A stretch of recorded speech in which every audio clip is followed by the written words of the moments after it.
요한복음 2장 1절에서 11절에 기록된 하나님의 말씀. 사흘째 되는 날에 갈릴리 가나에 혼인잔치가 있었다. 예수의 어머니가 거기 계셨고 예수와 그의 제자들도 그 잔치에 초대를 받았다. 그런데 포도주가 떨어지니 예수의 어머니가 예수에게 말하기를 포도주가 떨어졌다 하였다. 예수께서 어머니에게 말씀하셨다. 여자여, 그것이 나와 당신에게 무슨 상관이 있습니까? 아직도 내 때가 오지 않았습니다. 그 어머니가 일꾼들에게 이르기를 무엇이든지 그가 시키는 대로 하세요 하였다.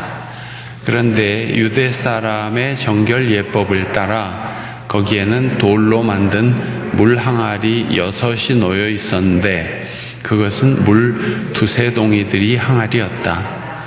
예수께서 일꾼들에게 말씀하셨다. 이 항아리에 물을 채워라. 그래서 그들은 항아리마다 물을 가득 채웠다. 예수께서 그들에게 말씀하시기를 이제는 떠서 잔치를 맡은 이에게 가져다 주어라 하시니 그들이 그대로 하였다. 잔치를 맡은 이는 포도주로 변한 물을 맛보고 그것이 어디에서 났는지 알지 못하였으나 물을 떠온 일꾼들은 알았다. 그래서 잔치를 맡은 이는 신랑을 불러서 그에게 말하기를 누구든지 먼저 좋은 포도주를 내놓고 손님들이 취한 뒤에 덜 좋은 것을 내놓는데 그대는 이렇게 좋은 포도주를 지금까지 남겨두었구려 하였다. 예수께서 이 첫 번 표징을 갈릴리 가나에서 행하여 자기 영광을 드러내시니 그의 제자들이 그를 믿게 되었다.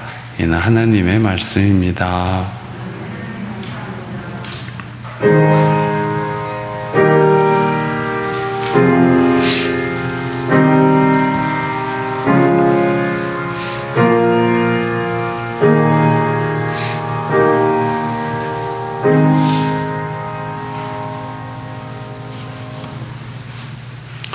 거룩하신 주님을 찬양하며 오늘 말씀을 전합니다. 주의 성령이 저와 여러분에게 내려오시기를 바랍니다. 그리고 여신도 주일을 맞아 정성으로 예배를 바치는 여신도들에게 이사야 62장의 축복이 있기를 바랍니다. 넌 주님의 손에 들려있는 아름다운 면류관이 될 것이며 하나님의 손바닥에 놓여있는 왕관이 될 것이다. 신랑이 신부를 반기듯이 네 하나님께서 너를 반기실 것이다. 아멘. 이사야서의 마지막 부분에 해당하는 이 62장은 이스라엘이 패망하고 포로로 잡혀가서 비참한 세월을 보낸 후에 하나님의 자비로 구원받을 것을 예언하는데 이스라엘이 더 이상 버림받은 여자라 불리지 않고 헵시바, 즉 하나님께서 좋아하시는 여인이라고 불릴 것이라고 합니다. 고대 중동에서 남편에게 버림받은 여자는 죽은 목숨이나 다를 바 없었습니다. 그런 처지에 있던 이스라엘을 하나님께서 뒤바꿔 주신 것입니다. 이방 나라들이 내게서 의가 이루어지는 것을 볼 것이다. 뭇 왕이 네가 받은 영광을 볼 것이다. 사람들이 너를 부를 때 주님께서 새로 지어주신 새 이름으로 부를 것이다. 다시는 어느 누구도 너를 두고 버림받은 자라 하지 아니할 것이며 오직 너를 하나님께서 좋아하시는 여인이라고 부르고 내 땅을 결혼한 여인이라고 부를 것이니 이는 주님께서 너를 좋아하시고 내 땅을 아내로 맞아주는 신랑과 같이 되실 것이기 때문이다. 그랬습니다. 여기 4절에 나오는 결혼한 여인이라는 칭호는 하나님께서 신랑이 되어서 결혼해버린 흔들 수 없고 변치 않는 사랑을 분명하고 강렬하게 천명하는 단어라 하겠습니다. 신랑 신부가 혼인의 서약으로 평생 가족이 되어 살아가듯이 우리는 주 예수 그리스도의 신부로 평생을 하나님의 자녀가 되어 살아갑니다. 변치 않는 하나님의 사랑이 겨우 여러분들의 생에 가득하시고 주님의 영광의 빛이 여러분의 몸과 마음과 영혼을 비춰주실 줄 믿습니다. 상황은 다르지만 오늘 복음서 말씀도 혼인잔치에서 일어난 한 아름다운 이야기입니다. 옛날에는 혼인잔치를 1시간 만에 끝내는 법이 없었습니다. 며칠씩 잔치를 열고 동네 사람들, 이웃 동네 사람들 다 찾아와서 축복하고 즐기는 시끌벅적한 잔치였죠. 그런데 난처한 일이 벌어졌습니다. 잔치 도중에 포도주가 떨어졌답니다. 주인으로서는 대단히 난감한 일이었겠죠. 이런 사정을 알아차린 예수의 어머니 마리아는 예수께 기대를 합니다. 그러나 예수께서는 아직 저의 때가 오지 않았습니다 하고 거절하시죠. 그래도 마리아는 일꾼들에게 이렇게 말합니다. 무엇이든지 그가 시키는 대로 하세요. 이 말씀은 마리아님이 예수님에 대한 크나큰 신뢰와 분명한 믿음을 가지고 계셨음을 볼 수 있는 대목입니다.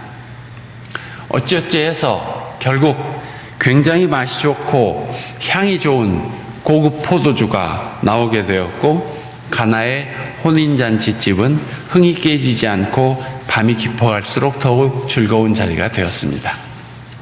예수께서는 그날 밤 연회의 책임자도 모르고 신랑도 모르는 고급 포도주를 잔치에 참석한 이들에게 선물로 주신 것이죠. 주님은 믿음을 갖고 있는 사람들에게 놀라운 선물을 주십니다. 모든 생명에게 주시듯이 햇빛도 주시고 물도 주시고 살아갈 시간도 주실 것입니다만 특별히 믿는 사람들에게 주시는 선물이 있는데 그것을 은사라고 합니다. 은사는 영어로 gifted, 선물로 받은 것이라는 의미가 있습니다. 우리나라 교회에서는 은사를 하나님께서 주시는 선물이라는 의미보다 탤런트, 즉 재능이라는 뜻으로 더 많이 사용하는 듯 합니다. 재능과 은사를 비교해서 생각해 보면 예컨대 어떤 사람에게 음악적인 재능이 있다고 합시다. 그런데 그는 그의 재능으로 좋은 노래를 만들 수도 있고 퇴폐적인 노래를 만들 수도 있습니다.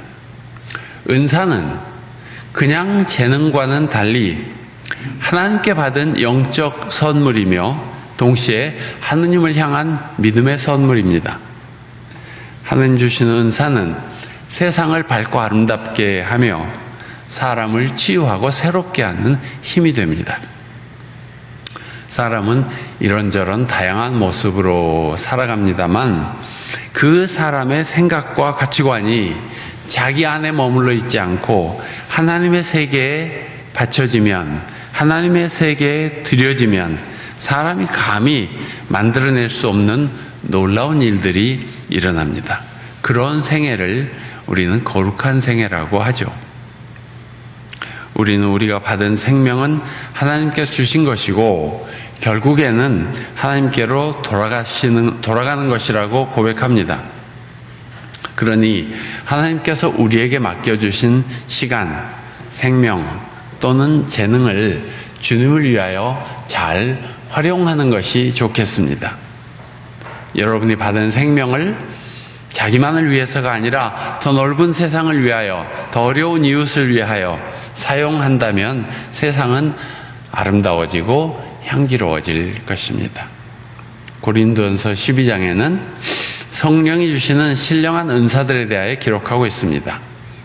8절, 어떤 사람에게는 성령을 통하여 지혜의 말씀을 주시고 어떤 사람에게는 같은 성령을 따라 지식의 말씀을 주신다 했습니다.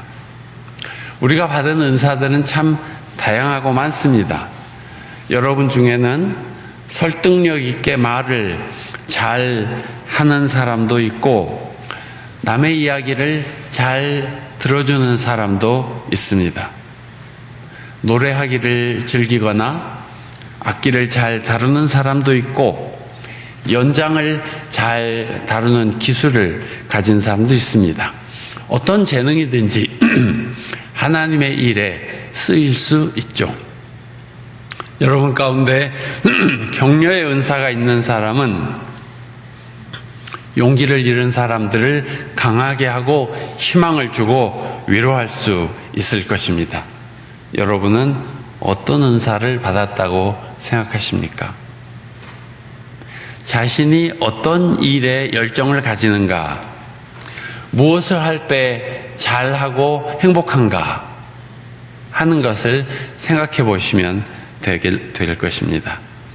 받은 달란트를 묻어두지 않고 잘 활용해서 주님이 원하시는 생을 살아가면 세상은 그만큼 밝아지고 사람들은 그만큼 행복하고 주님께서는 우리에게 잘했다, 착하고 충성된 종아 칭찬해 주실 것입니다.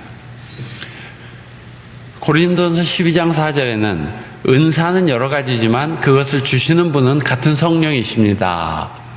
섬기는 일은 여러 가지지만 섬김을 받으시는 분은 같은 주님이십니다. 라는 말씀이 있습니다. 우리가 하는 일이 달라도 다 주님의 일을 하는 것입니다. 그러니 주의 일을 할 때 그것을 내 일이라고 생각하지 말고 하나님의 일이라고 생각하시는 것이 좋겠습니다. 그러면 오만하지도 않게 되고 낙담하지도 않게 되고 이런저런 부작용들이 나타나지 않게 됩니다.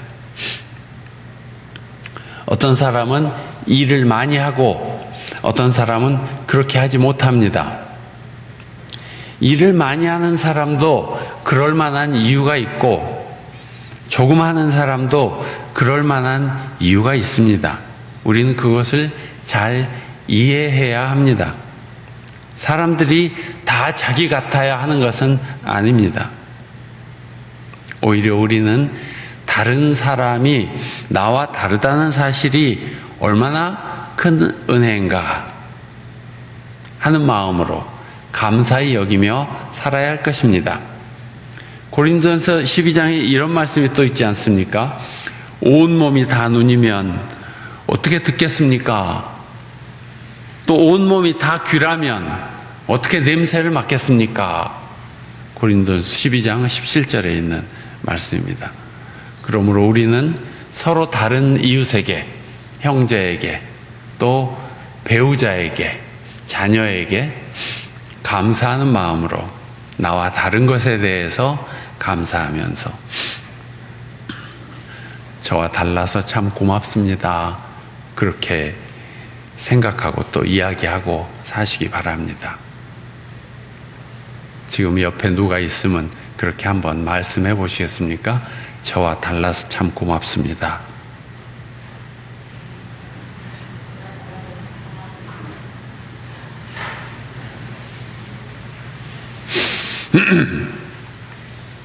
저는 평생 목사로 살았지만 점점 더 이런 생각을 하게 됩니다.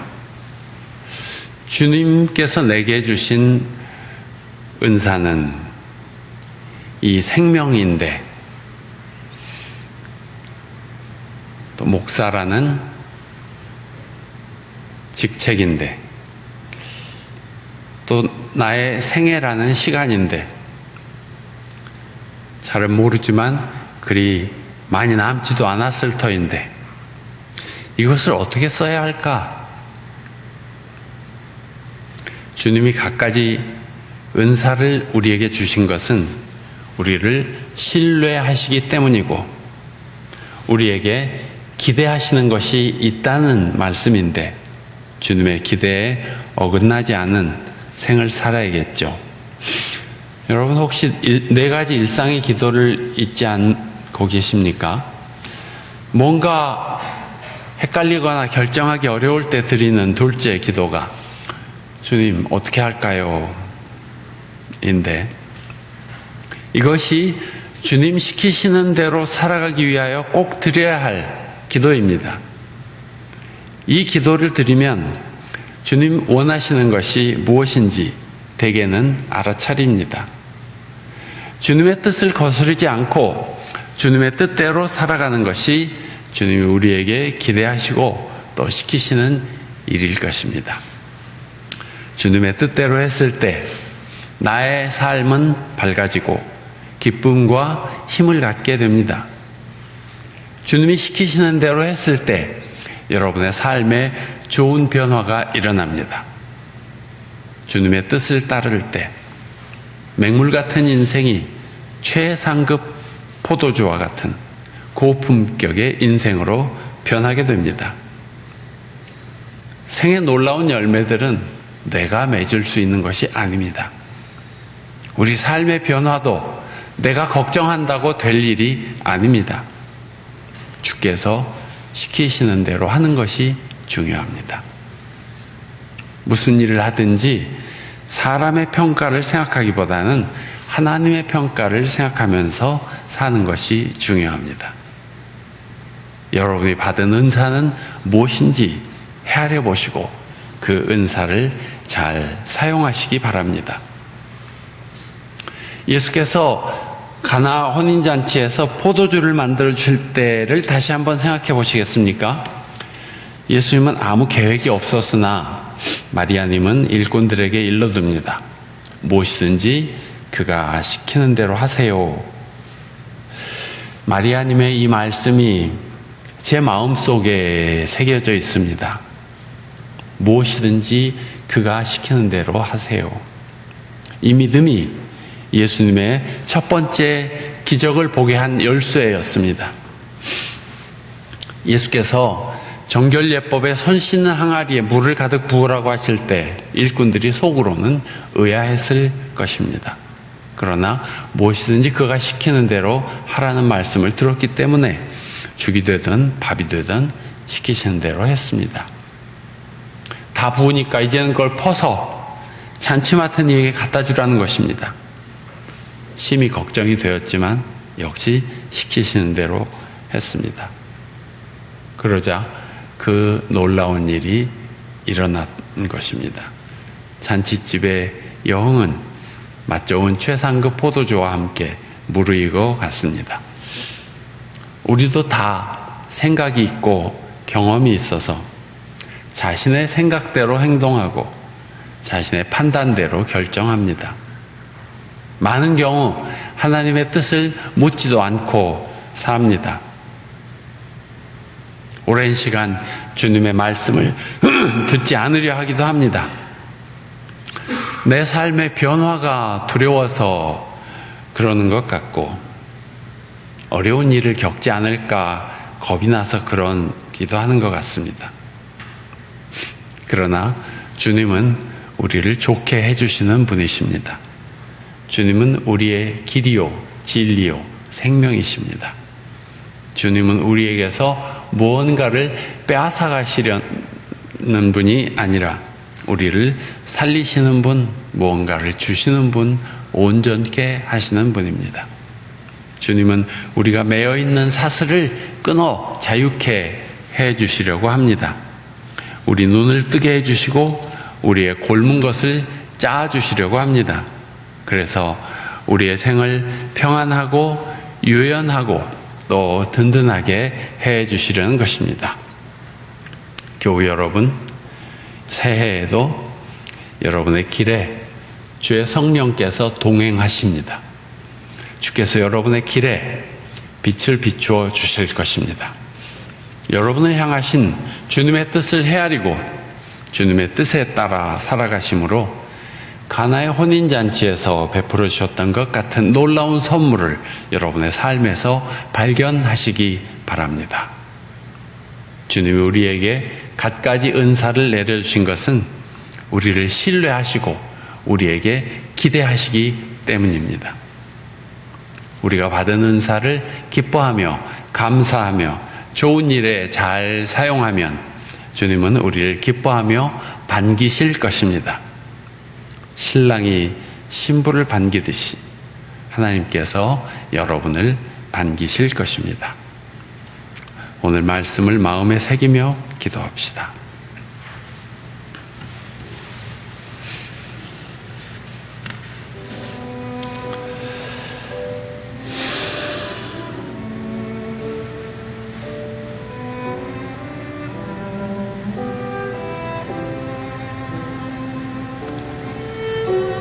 무엇이든지 그가 시키는 대로 하세요.